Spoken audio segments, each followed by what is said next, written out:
have the guy working the camera. Okay.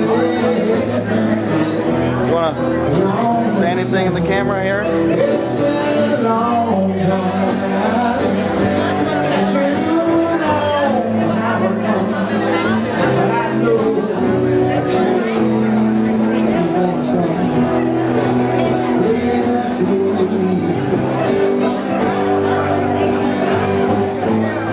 What are you doing, Betty? Betty where? Hopewell High School.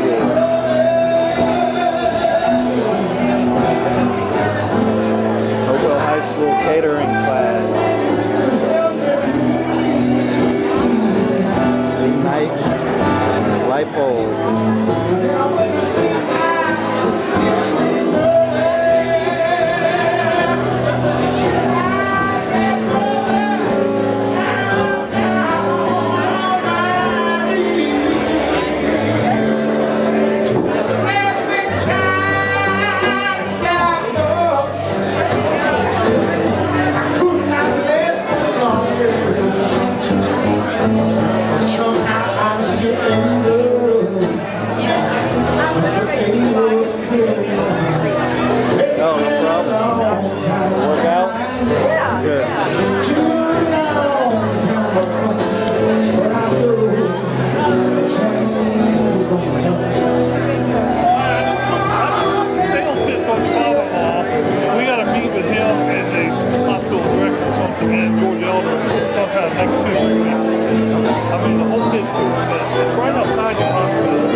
Ignite Hopewell.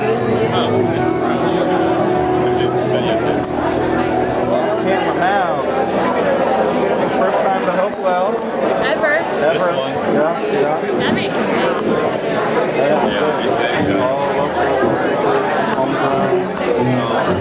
This thing cut off. I walked away and came back.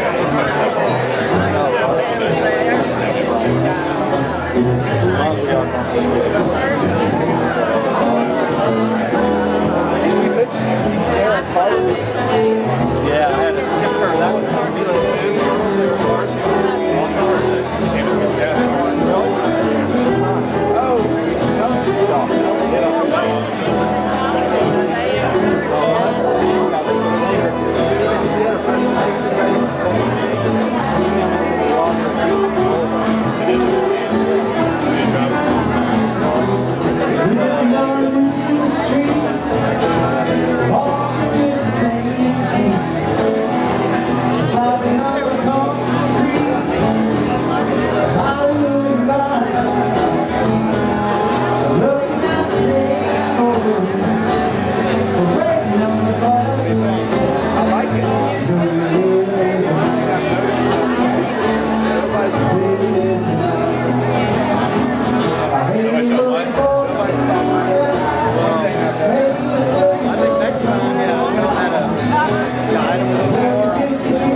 Yeah, how are you? Well, let's see, I started at 7 o'clock this morning with the Chamber of Commerce.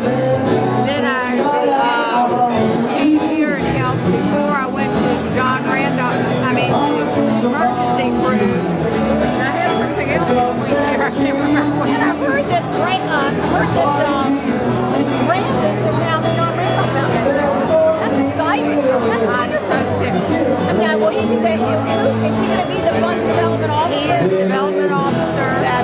And we've got Charles Mason, who was with Southside. He's grants. He's already out visiting everybody and doing Bill Lundell, and I can't remember what the last name is. He worked in Richmond with young people and Richmond, different projects and nonprofits, working out in Dinwiddie right now, her home place. She's coming on board March 1st.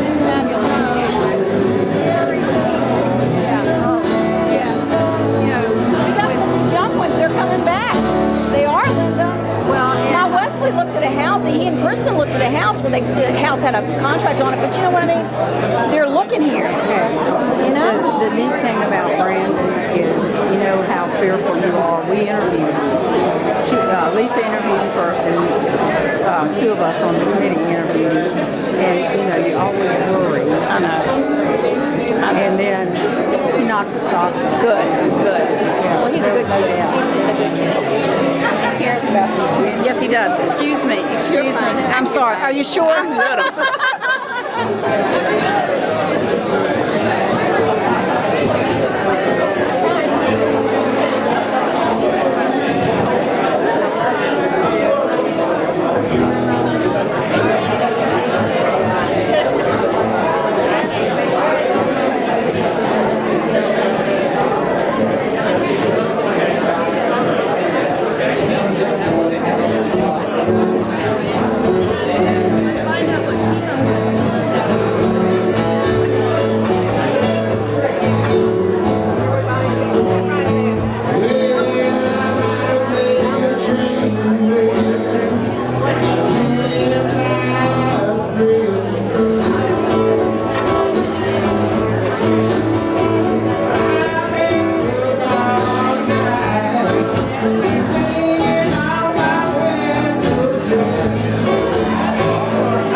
Back to it. Yeah, good luck. Taking your seats, or feel free to stand, and we're going to get the show back on the road. We got some really good presenters coming up here.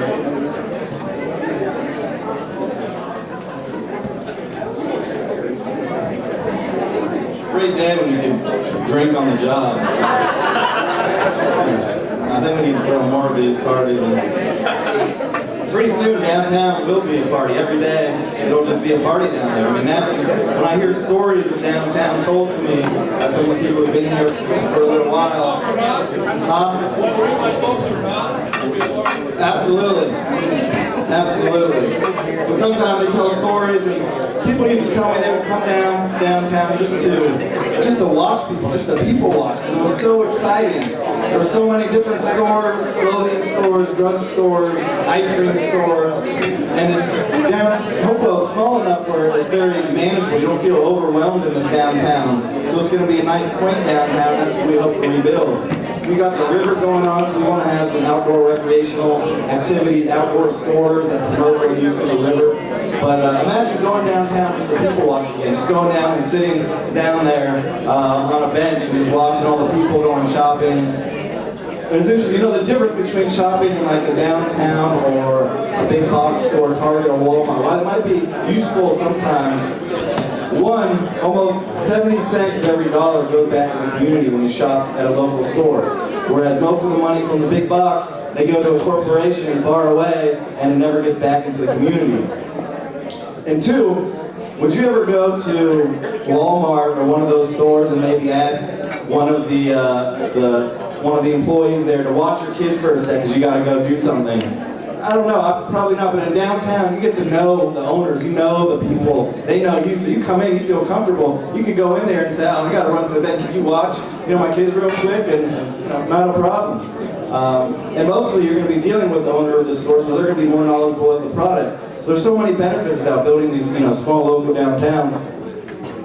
The last thing I'll say, I was thinking of ways to make money, do a buy local, shop local campaign. Those are very popular and it's important. We need to promote that. Hopefully that's a project we're going to take on. Get billboards, get marketing out there, let people know why it's so important to buy local. That money goes back into your schools, it goes back into our community. That's how we rebuild this community, by investing back in it. But there's one community to raise money. They just tried one product. And sometimes you say buy local and people don't know, but if you give people a specific direction and they said buy local toilet paper, whatever you do, just buy toilet paper locally.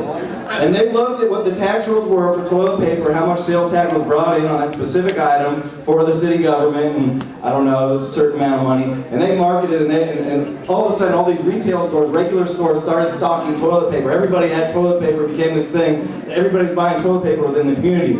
Well, after a year or two, they're actually the tax revenue that was brought in by that increased toilet paper was a couple $1 million. And with that $1 million, they were able to start funding more projects in the communities, more parks, more activities, more business incentives, whatever. But that one small example, which you might laugh and think it's funny, toilet paper brought millions of dollars back into a community that can now be used to spread within that community. So I told my committee, I was like, let's do toilet paper too. We can brand it, have downtown partnership toilet paper. But then people are like, well, it might not be a good idea.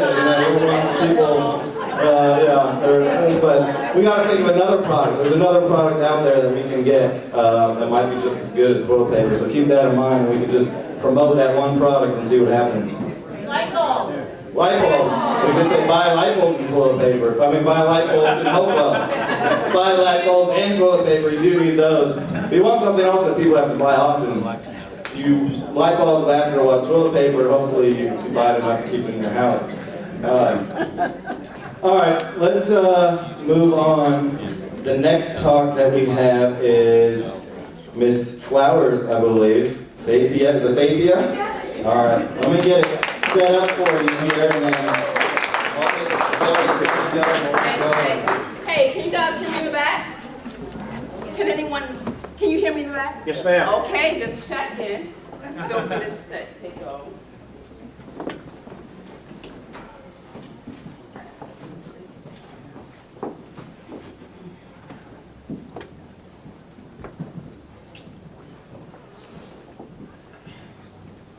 Greetings. My name is Faithea Flowers. Thank you for coming out tonight. It's all about me. Well, let me explain.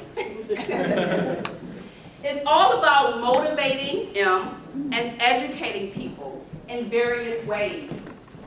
And I have a purpose for doing that. That purpose will address many of the challenges that we have here in Hopewell, whether it's economical, whether it is physical. I have a solution for that, and that solution will produce results. Many of the challenges that deal with our quality of life deal with obesity, deal with diabetes, deal with check cashing services versus wealth building strategies. My goal is to have a solution in downtown Hopewell to address that. It's through both education, physical, and financial. Hey, we all eat here. I've been here, but we've talked about it earlier. We had other presenters. This is where we want to be. This is where we need to be on this side of that chart. The vision is very simple. My vision is to, listen, to keep Hopewell residents motivated and educated in the areas of financial and physical fitness. How do we do that? In person with me, online, and in the community. What will my idea achieve? First, it's going to empower people. Don't you like to feel empowered? Can I get a yes? Okay. It's long-term, it's sustainable. These are things that give you that foundation you need to build a brighter future for yourself and your family. So that's why I have keep in my vision and my mission. It's to motivate and educate, first in physical areas. I had a meeting with the John Randolph Foundation this morning at the rec center, and we talked about ideas about moving the community. Physical health. Second, it's about finance. I have an MBA. I know the importance of the difference between check cashing services and wealth building strategies. The difference between renting and home ownership. Tackling that high rental rate we have here in Hopewell. How do we do that? Give me some space in downtown City Point. Let me be face to face with residents. Visit my website, faithea.com. I know it's a difficult name. Faithea is launching in the next 30 days. So again, Evan probably heard of this, designing healthy communities, healthy community design. It's a nationwide phenomenon. Nationwide phenomenon. We need to be a part of that. I heard great ideas tonight. We already have it up here. Let's put it here. Let's put it here. So we'll have people walking. We'll have people stretching. We'll have people knowing what to do with that dollar when they earn it. We know the outcomes. We've seen it across America. We've seen other cities do it. Why can't Hopewell? Why can't Hopewell? Why can't we get military families from Fort Lee to buy a home in Hopewell? I want to have a conversation with people about doing just that. What is another outcome? Once you're more educated, you know the importance of staying in school. Let's tackle that high school dropout rate. Once you're more educated, you know the importance of going to our alma mater, JMU, and other universities. Or trade. It's not about just universities, it's about trade skills as well. So, with that said, with this 5 minutes that I have today, let's bring it to a close. What are some other outcomes? Well, let's talk about my journey. Hopewell High School. Corporate America, MBA, legal studies. I've been out to California, Midwest, but where did I just return to? Hopewell. Where did I present this idea for the first time? Hopewell. That's where I wanted to happen. So, with that said, again, my vision is to keep Hopewell residents motivated, M, educated, E, in the areas of physical and financial fitness. How do we do that? One-on-one, online, in the community. So, with that said, I need you to stand. I need you to up out the seat. Up out the seat. Up out the seat. What do we say all together? It's all about me being motivated and educated. Thank you for your time.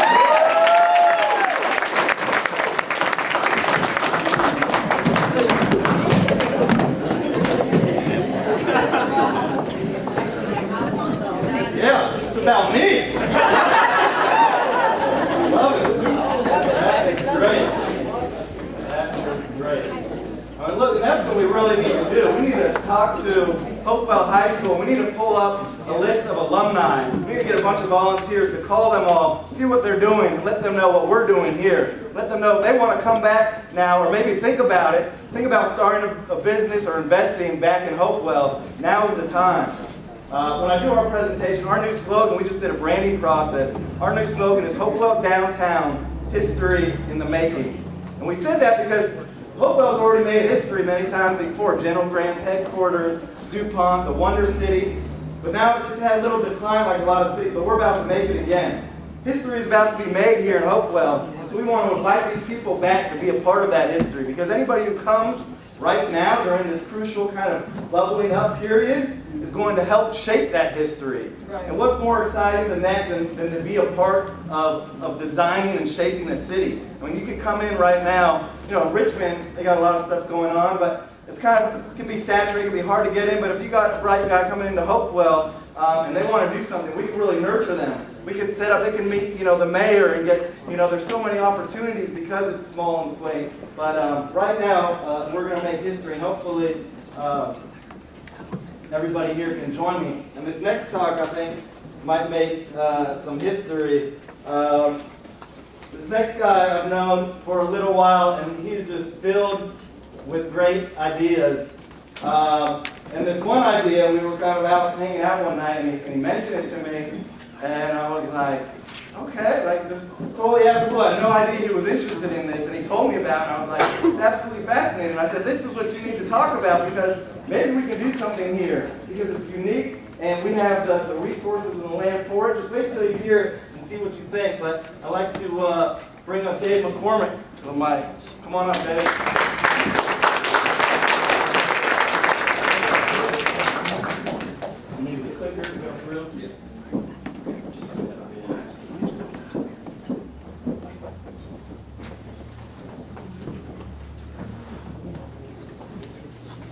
All right, hey there, my name is Dave McCormick. Some of you may know me as a real estate developer. I'm the guy who did the Maloney School down in City Point. We're very proud of that project. It's a beautiful school, and it's so great to see it, lit up again. So, but I'm also a journalist, a musician, and I'm a seaplane obsessive. Oops, and I'm already going through my slides back. So, I'm a budding pilot. I don't yet have my license, but when I see a seaplane like this, I get all dreamy-eyed, and I think about journey and adventure and access to, really interesting places that other people can't get to.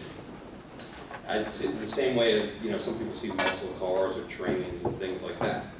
The interesting thing about seaplanes, though, is there's a lot of restrictions, whether they be legal, physical.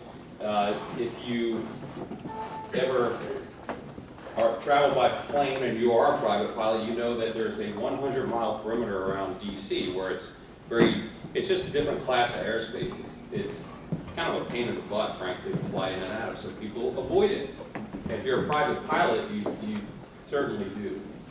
There's other restrictions that have to do with terrain. If you fly a seaplane, you're always worried about salt water and brackish water and the things that can happen to aluminum around seawater. I think I'm just accidentally hitting this thing. So really what seaplane pilots try to do is they try to stick to fresh water, and they like interesting things to do and interesting places to go. Now, you are probably sitting there thinking, seaplanes, what the heck is this guy talking about? This is ridiculous. If you think about all these restrictions, and you think about the location where we are on the river, I don't have my slide, but I have looked at all the river access points, fresh water, access to downtown, clear airspace, and a place where you could land a seaplane in a historic downtown place, and there is only one location in Virginia, and it is Hopewell.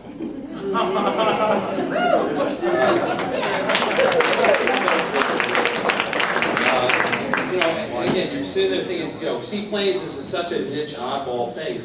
I have been all over the country to a million festivals. I gotta think this is what the garlic people were thinking out in Gilroy, California, or the oyster folks in Urbana, or the tomato growers in Hanover, and look what has happened to those places and those festivals. The actual tomato, or the oyster, it's just the seed on which this whole big festival grows, and people get really excited about traveling to destinations for interesting reasons. You may think that seaplanes have no place in a place like Hopewell, or in Virginia for that matter, but actually this year, I went to Lake Gaston. They had a seaplane fly in. And this is the first one on the lake. It went so well. In fact, there were so many people showed up to this thing that there was a line for 2 days for seaplane rides, and they have to fulfill it into next year. So they promised to come back. It got people so excited.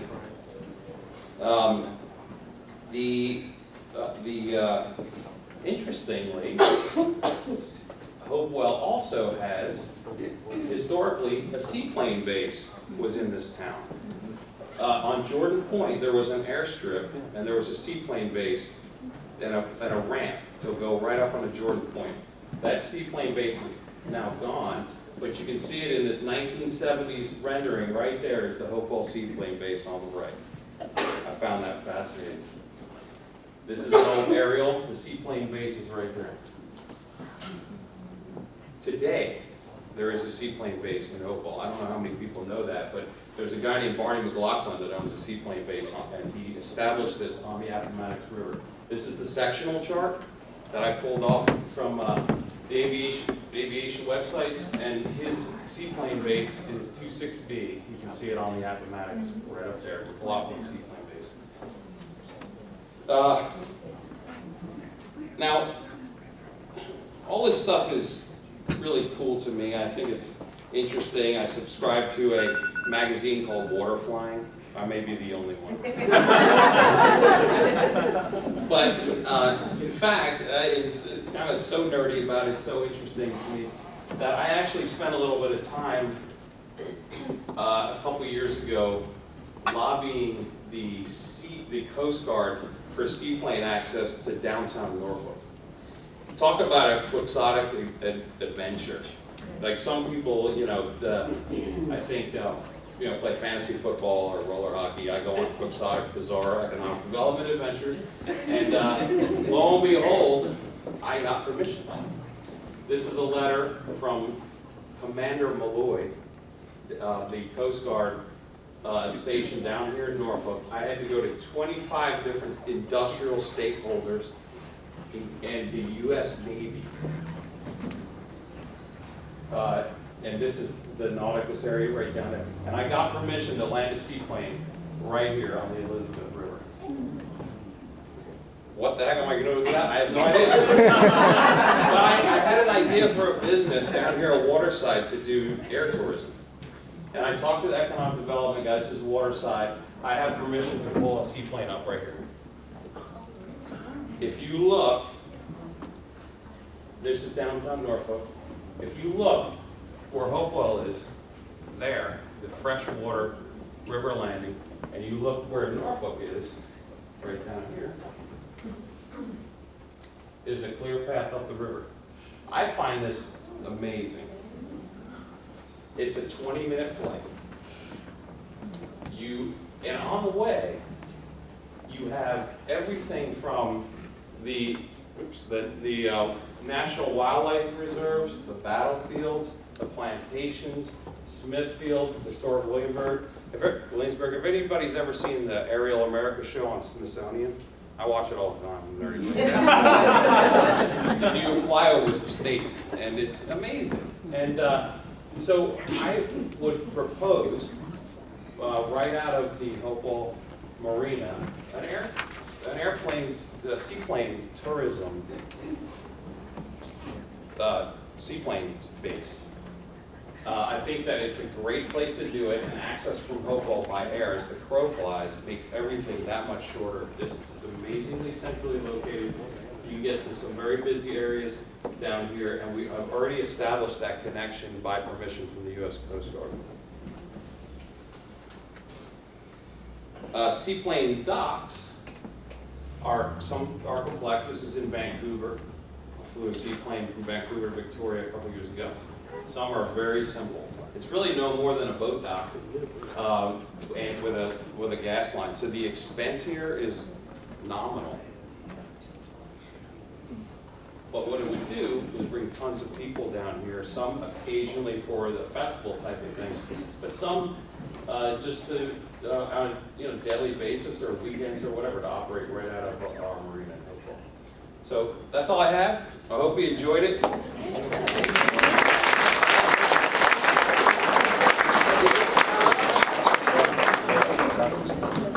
Seaplane, who would have thunk it? Who would have thought seaplane? When we first played that idea, it was like, that is so awesome. If we had a seaplane festival down here, we could pull it up for curiosity. We had a plan right here behind the downtown, do tours. We combine that with some good jazz music, whatever kind of music, food, attach a big festival to it. We do it.